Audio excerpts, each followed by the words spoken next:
لا ما عاد يرعبني ظلم يهددني لا شيء أخسره لا لا مهما يطول الدرب فالحق معه.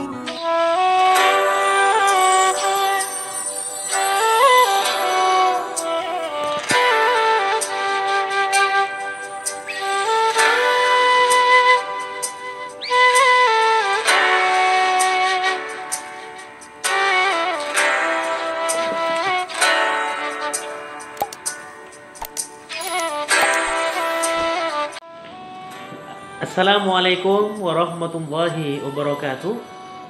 Bertemu kembali di channel YouTube Muhammedi yang berisikan tentang informasi edukasi, kisah inspiratif dan tausiah agama.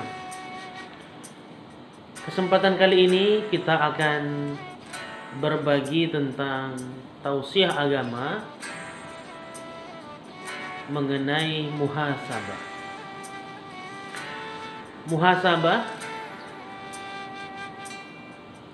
yang dimaksud dalam video ini adalah mengkaji diri. Sebagaimana yang dikatakan oleh Khalifah Umar bin Khattab, hasibu anfusakum qabla an tuhasab. Hitung-hitunglah dirimu sebelum nanti Allah menghitungnya. Maksudnya, apakah di kondisi sekarang ini jika ditimbang atau dihitung, apakah lebih banyak amalan baiknya atau amalan buruknya? Kenapa ini perlu kita lakukan? Sekali lagi kita masih dalam masa pandemi. Dan di masa pandemi ini segala hal bisa terjadi. Karena ini adalah waktu yang paling tepat untuk bermuhasabah diri, berkaca diri, melihat apa yang telah dilakukan selama ini sebagai satu bahan untuk bermuhasabah diri.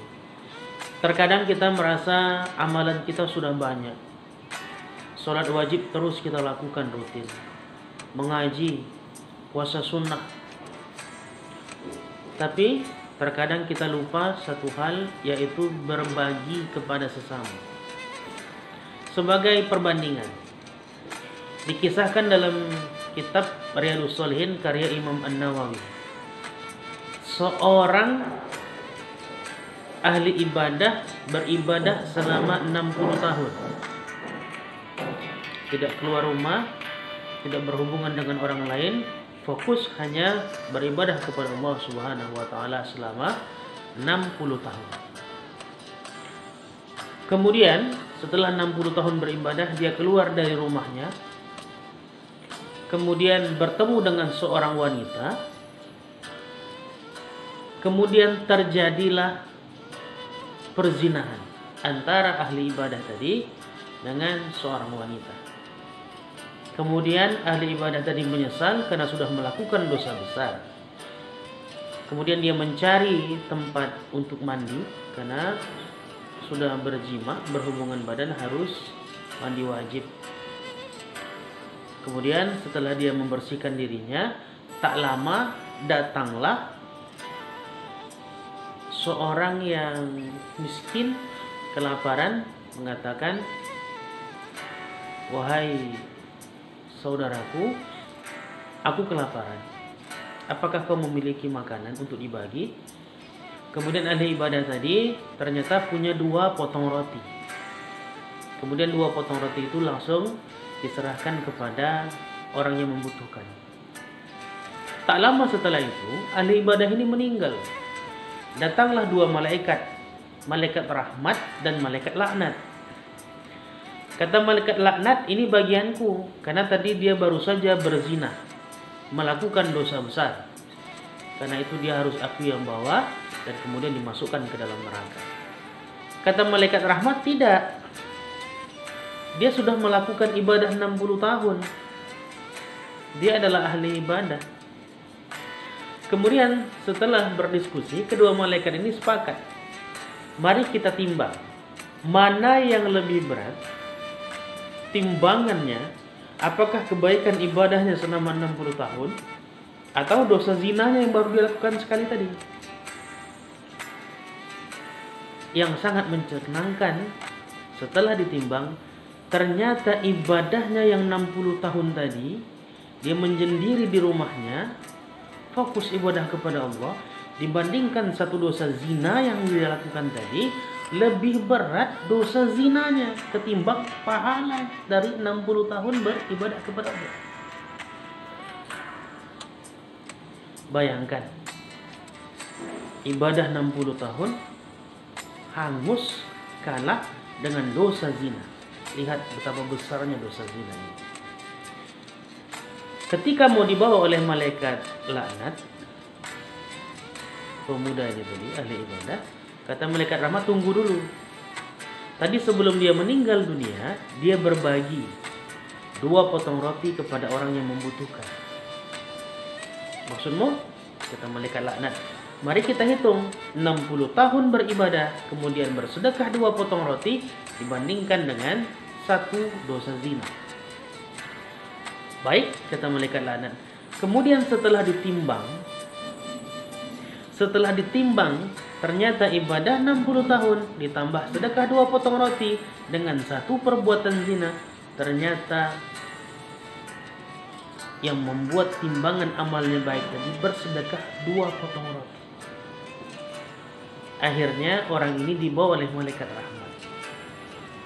Apa hikmah yang bisa kita ambil di sini? Bagi siapapun di antara kita yang barangkali secara pribadi hanya dia yang tahu ibadahnya kepada Allah Subhanahu wa taala, jangan pernah menganggap kita adalah orang yang paling banyak pahalanya. Karena barangkali satu kesalahan yang kita lakukan bisa menghapus semua pahala dari kebaikan yang kita lakukan. Yang kedua, hati-hati dengan perbuatan zina. Ternyata ahli ibadah sekalipun, jika tidak kuat mental, tidak kuat persiapan, bergaul dengan orang yang salah, bisa jatuh ke perbuatan zina. Yang ketiga, ternyata dengan bersedekah 2 potong roti saja dapat menyelamatkan orang tadi dari siksa Allah Subhanahu wa taala karena dia berbuat zina. Bukan berarti setelah melihat video ini ada yang berniat berzina kemudian memberikan 2 potong roti kepada orang lain agar dosa zina diampuni. Bukan begitu. Kisah ini mengilhami kita betapa besarnya pahala bersedekah kepada orang yang membutuhkan. Walaupun ketika itu hanya 2 potong roti. Bayangkan kalau kita memiliki harta yang lebih. Bukan roti yang kita bagi, tapi beras, minyak. Atau kita berbagi kepada orang yang membutuhkan. Mungkin 10, mungkin 100, mungkin 1000 orang yang dalam pandemi ini sangat membutuhkan bantuan kita. Kita bantu.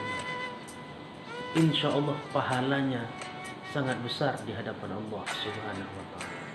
Semoga tausiah kali ini dapat menginspirasi kita semua bahwasanya kalau kita merasa sudah melakukan ibadah yang sangat banyak, belum tentu ibadah itu bisa membawa kita ke dalam surga. Karena terkadang dosa yang kita buat setelah itu, dosa itu yang bisa membuat kita masuk ke dalam neraka. Tapi dalam konteks kita bermuhasabah kepada Allah Subhanahu wa taala, tugas kita adalah berikhtiar melaksanakan ibadah sebanyak-banyaknya sepanjang hayat kita dan berusaha untuk tidak berbuat dosa, apalagi dosa zina. Dan dalam kesempatan kali ini saya juga mengajak kita semua, mari mulai hari ini coba kita niatkan dalam hati untuk terus banyak berinfak, bersedekah. Mungkin ada kontak infak di masjid atau mentraktir teman.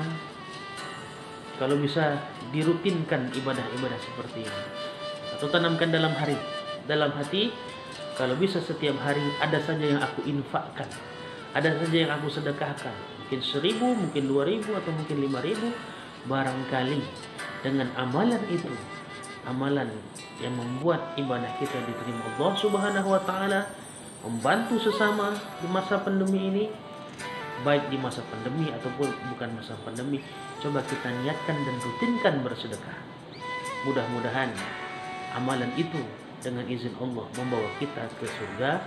Amin ya rabbal alamin. Demikianlah yang bisa kita sampaikan dalam kesempatan kali ini. Mohon maaf atas segala kekhilafan dan kesalahan. Wallahu a'lam bishawab. Assalamualaikum warahmatullahi wabarakatuh.